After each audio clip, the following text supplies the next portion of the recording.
Hi friends, ഈ ഒരു video എന്ന് പറയുന്നത് ഒരുപാട് പ്രത്യേകത ഉള്ളൊരു വീഡിയോ ആണ്. കാരണം നമ്മൾ ഈ കാണുന്ന സ്റ്റാൻഡ് നിങ്ങൾക്ക് കൃത്യമായിട്ട് കാണാൻ പറ്റും. ടേബിളിൽ പുറത്ത് വെച്ചേക്കുന്ന സ്റ്റാൻഡ് ഒരുപാട് കഷ്ടപ്പെട്ടിട്ട് നമ്മൾ ഉണ്ടാക്കിയ ഒരു സ്റ്റാൻഡാണ് ഇത്. നമ്മൾ ഷാൻലിയർ കേക്കിന് വേണ്ടി വരുന്ന ഒരു സ്റ്റാൻഡാണ്. എനിക്ക് തോന്നുന്നില്ല നമ്മുടെ മലയാളത്തിൽ യൂട്യൂബിൽ അങ്ങനെ ഒരു വീഡിയോ ഉണ്ടോ എന്ന് എനിക്ക് സംശയമുണ്ട്. ബാക്കി എനിക്ക് നോർത്ത് ഇന്ത്യൻസ് വീഡിയോ ആണ് കൂടുതലും ഉള്ളത്. അപ്പോൾ ഉണ്ടാക്കിയ ഈ ഒരു ഫോട്ടോസാണ് നിങ്ങൾ കാണുന്നത്.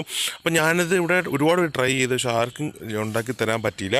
അങ്ങനെ ഞങ്ങൾ ഡൽഹിയിൽ വരെ ഇതിൻ്റെ ഓർഡർ കൊടുത്തു, പക്ഷേ അത് കിട്ടില്ല. പക്ഷേ ഞങ്ങൾക്ക് ലോക്കലായിട്ട് ഞങ്ങളുടെ വീടിനടുത്തൊരു ചേട്ടനാണ് ഉണ്ടാക്കി തന്നത്. അപ്പം പുള്ളിയുടെ ഡീറ്റെയിൽസൊക്കെ നമുക്ക് വഴിയേ പറയാം.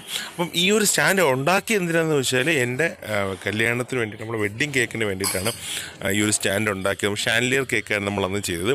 അപ്പം അതിൻ്റെ റിവ്യൂ കൂടെയാണ് നമ്മൾ ചെയ്തത്, എങ്ങനെയാണ് ഇത് സെറ്റ് ചെയ്തത്. അപ്പം സ്റ്റാൻഡ് ആവശ്യമുള്ളവർക്ക് കോൺടാക്ട് ചെയ്യാം, ഞങ്ങൾ ചെയ്തു തരുന്നതായിരിക്കും. അപ്പോൾ നമ്മൾ നേരത്തെ കണ്ടല്ലോ കേക്ക് സെറ്റ് ചെയ്തു. അപ്പോൾ കേക്ക് ഉണ്ടാക്കിയിട്ട് ആ ബോർഡിൻ്റെ കറക്റ്റ് നടുക്ക് നമ്മൾ ആ പൈപ്പ് ഇറക്കി കൊടുക്കുക. കാരണം നമ്മൾ ആ കേക്ക് ബോർഡിലും ഓൾറെഡി ഹോൾ ഇട്ടിട്ടുണ്ട്. അപ്പം ആ കേക്കിനും ഇതേപോലെ നമുക്ക് പൈപ്പ് ഇറക്കുമ്പോൾ അതൊരു ഹോളാക്കി കിട്ടും. അപ്പോൾ നമ്മൾ എന്നിട്ട് പിന്നെ വരുന്ന സാധനം അതിൻ്റെ ഈ ഒരു ത്രെഡഡ് റോഡ്. അപ്പോൾ ഈ ഒരു ത്രെഡഡ് റോഡും നമ്മുടെ കേക്കിൻ്റെ ഒരു പ്രധാന സംഭവമാണ്, സ്റ്റാൻഡിൻ്റെ ഒരു പ്രധാന സംഭവമാണ്. ഈ റോഡിലാണ് നമ്മുടെ ഈ കേക്ക് മുഴുവനും ഹാങ് ചെയ്ത് കിടക്കുന്നത്. അപ്പോൾ നമ്മൾ ആ സ്റ്റാൻഡിൽ ആ റോഡ് ഇതേപോലെ ഹാങ് ചെയ്തിട്ടിട്ട് നമ്മൾ കേക്ക് കയറ്റുകയാണ് ചെയ്തത്. ഞാനിത് യൂട്യൂബിൽ ഒരുപാട് ഷോർട്സും കണ്ടു ഇങ്ങനെ ചെയ്യുന്നത്, പക്ഷേ അങ്ങനെ ഒരു വീഡിയോ ആയിട്ട് അങ്ങനെ കണ്ടില്ല. അതാണ് ഞാൻ നമ്മുടെ മലയാളത്തിൽ ഇങ്ങനെ ഒരു വീഡിയോ കണ്ടില്ല. ബാക്കി ഷോർട്സ് ഇഷ്ടം പോലെ ഉണ്ട്. അപ്പോൾ നമ്മൾ ആദ്യമേ ആ ഒരു സ്പേസർ കയറ്റിയിട്ട് നമ്മൾ കേക്ക് കയറ്റും. ഇത് നമ്മൾ ഒറിജിനൽ കേക്കാണ്. അപ്പോൾ ഞാൻ അടുത്ത് ഡെമ്മി ചെയ്യുമ്പോൾ കറക്റ്റായിട്ട് കാണിച്ചു തരാം. അപ്പോൾ നമ്മൾ ഇതേപോലെ ആ കേക്ക് നടുക്കത്ത് കൂടെ കയറ്റും.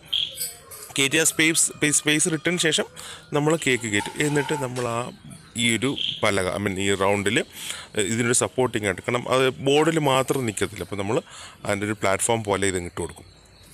ഇത് കറക്റ്റ് വരും. നമ്മളിപ്പോൾ സ്ക്വയർ ബോർഡായിട്ടാണ് അതിങ്ങനെ പ്രൊജക്റ്റ് ചെയ്ത് നിൽക്കുന്നത്. റൗണ്ട് ബോർഡാണെന്നുണ്ടെങ്കിൽ കറക്റ്റായിട്ടിരിക്കും. ഞാൻ ഇതിൻ്റെ ഇടയ്ക്ക് നമ്മുടെ വെഡ്ഡിങ് കേക്കിൻ്റെ ഫോട്ടോ കൂടെ ഞാൻ ഇതിൽ കൊടുത്തേക്കാം. എൻ്റെ ഒറ്റ ഫോട്ടോയേ ഉള്ളൂ, ഞാൻ അത് കൊടുത്തേക്കാം. എന്നിട്ട് നമ്മൾ ആ ത്രെഡഡ് റോഡിൽ വാഷർ ഇട്ടിട്ട് പിന്നെ നമ്മൾ നട്ട് വെച്ച് ടൈറ്റ് ചെയ്യണം. ഇതിൻ്റെ ഏറ്റവും വലിയൊരു ചടങ്ങെന്ന് പറഞ്ഞാൽ നട്ട് ടൈറ്റ് ചെയ്ത് കയറ്റുന്നുള്ളതാണ് ഏറ്റവും വലിയ ചടങ്ങ് തന്നെ. അപ്പോൾ നമ്മൾ ഒറിജിനൽ കേക്ക് നമ്മൾ സെറ്റ് ചെയ്തിട്ടുണ്ട്.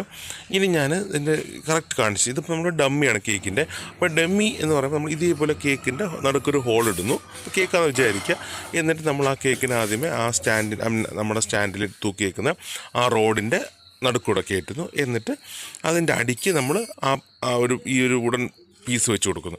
എന്നിട്ട് നമ്മൾ സ്പേസർ ഇട്ടല്ലോ, എന്നിട്ട് നമ്മൾ വാഷറും നട്ടും ഇട്ട് ടൈറ്റ് ചെയ്യും. ഇതാണ് ഇതിൻ്റെ പരിപാടി. പക്ഷേ ഈ വാഷറും നട്ടും ഇട്ട് ടൈറ്റ് ചെയ്യുന്നതാണ്, നട്ട് ടൈറ്റിങ്ങാണ് ഇതിൻ്റെ ഏറ്റവും വലിയ പ്രശ്നം എന്ന് പറയുന്നത്. പക്ഷേ കാണാൻ അടിപൊളി ലുക്കാണ് ഈ ഒരു വെഡ്ഡിങ് കേക്ക്, അല്ലെങ്കിൽ ഈ ഒരു സ്റ്റാൻഡിൽ നമ്മൾ കേക്ക് ചെയ്താൽ.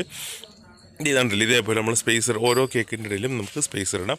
അപ്പോൾ നമുക്ക് ആവശ്യമുള്ള സൈസ് അനുസരിച്ച് നമുക്കിതിനകത്ത് മാറ്റം വരുത്താമെന്നുള്ളതാണ്. ഞാൻ ഓർഡർ ചെയ്യാൻ ചോദിച്ചപ്പോൾ തന്നെ അവർ നല്ല എമൗണ്ടാണ് പറഞ്ഞത്. അതുപോലെ തന്നെ നമുക്ക് ഡൽഹിയിലൊരു ഒരു ടീം ഈ കേക്ക് ഫുള്ള് സെറ്റ് ചെയ്ത് അവർ കേക്കും സ്റ്റാൻഡുമായിട്ട് തരുന്നതിന് 13,000 രൂപ അതിൻ്റെ കോസ്റ്റ് പറഞ്ഞു. എൻ്റെ കല്യാണത്തിന് ഞാൻ ചോദിച്ചപ്പോൾ ഞങ്ങൾ പൂനെയിൽ വരെ ഇതൊന്ന് ചെയ്തു തരാൻ പറ്റും വെച്ചപ്പോൾ അവർക്കും ഇത് ചെയ്തു തരുന്നത് ഭയങ്കര കോസ്റ്റ്. പക്ഷേ നമ്മുടെ വീടിനടുത്ത് ഒരുപാട് പേര് ട്രൈ ചെയ്ത് എനിക്ക് ലാസ്റ്റാണ് ഈ ഒരു സ്റ്റാൻഡ് നമ്മുടെ വീടിൻ്റെ അടുത്തൊരു ചേട്ടൻ ചെയ്തു തരുന്നത്. അപ്പം നിങ്ങൾക്ക് വേണമെന്നുണ്ടെങ്കിൽ നമ്മളെ കോൺടാക്ട് ചെയ്ത് ഈ സ്റ്റാൻഡിൻ്റെ ചെയ്യാനുള്ള ഡീറ്റെയിൽസ് തരുന്നത്. അപ്പോൾ ഇതാണ് നമ്മുടെ ഷാൻലിയർ കേക്കിൻ്റെ സ്റ്റാൻഡ് എന്ന് പറയുന്നത്. ബാക്കി അടുത്തൊരു വീഡിയോയിൽ കാണുന്നത്. Bye friends.